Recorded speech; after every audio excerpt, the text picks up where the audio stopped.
Hi, I'm Reverend Joshua Michael, and this is Heartsong Sanctuary's weekly Wednesday sermon, where we talk about various subjects and community agreements that maintains a positive, healthy culture and environment for our community. Today I'm talking about the importance of transparency and understanding triangulation, which is often described as venting or gossiping. So let's get into it. Transparency, first and foremost, is a very beautiful tool that can build trust amongst yourself and the environment that you find yourself in, whether it's family, professional, or just community. This is a beautiful tool in helping you understand that you are safe to be in your truth. Transparency in relationship to other people can often look like this. I talk to you the way I talk about you. It's about living in the light. And it's a great premise to kind of navigate tough situations in the community that can feel really emotionally triggering and overwhelming. Another really important component to being in community is realizing that every person in the community or even in your family has had an accumulation of experiences that alters the way that they see everyone around them. And so they're constantly looking through their own filters of life experiences, which can distort your intentions and distort your own point of view of their intentions. And so honoring everyone's experience of a shared interaction can be a key component to maintaining diplomacy within any environment. But maintaining diplomacy in community requires a great deal of accountability and tact. Knowing when it's time to come to a solution and have tough conversations is an important skill set to have that most of us haven't developed completely yet. It takes a great deal of self-awareness, of being able to ask yourself, how am I doing? What's going on for me? What feelings are alive in me in this moment? Am I currently in a place of wanting to come to a peaceful solution?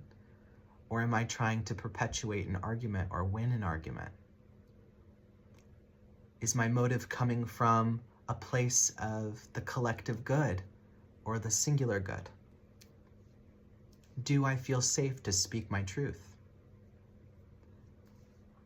And where is the evidence that I'm not safe to speak my truth? Getting grounded is really important around emotional triggers. And when we are emotionally charged, it is easy for us to not be in a diplomatic space because our prefrontal cortex shuts down and diplomacy goes out the window. And in the immediate moment of when we are feeling emotionally charged, it can seem an easy temporary relief to lean into a third party, which is called triangulation.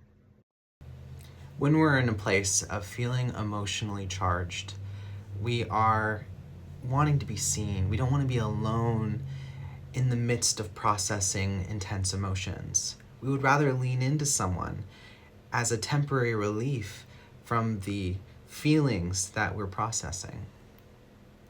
And so it's important for you to understand that that connection with that third party creates a release of oxytocin and dopamine, which creates a habitual pattern.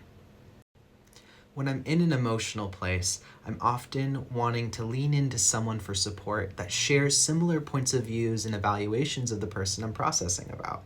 So it's really important for me that I pick people who have diplomatic skills of conflict resolution and is grounded in the values of the collective good rather than my biased opinion about what I'm going through.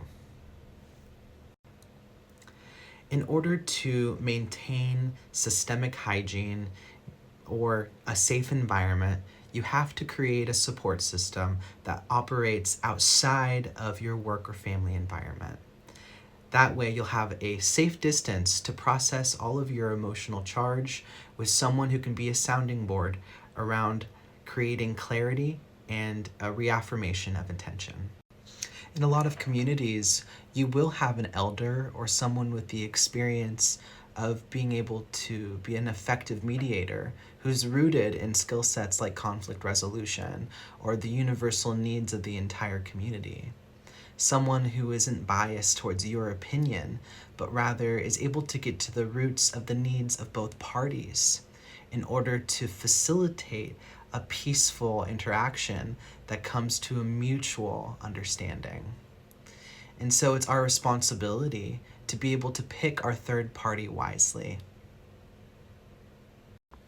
It is everyone's individual responsibility to not only themselves but the community to maintain regulation mentally, physically, and emotionally.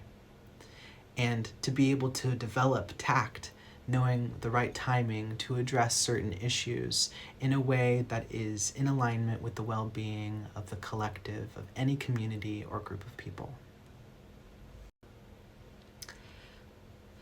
We aren't raised to know how to get this right, not universally.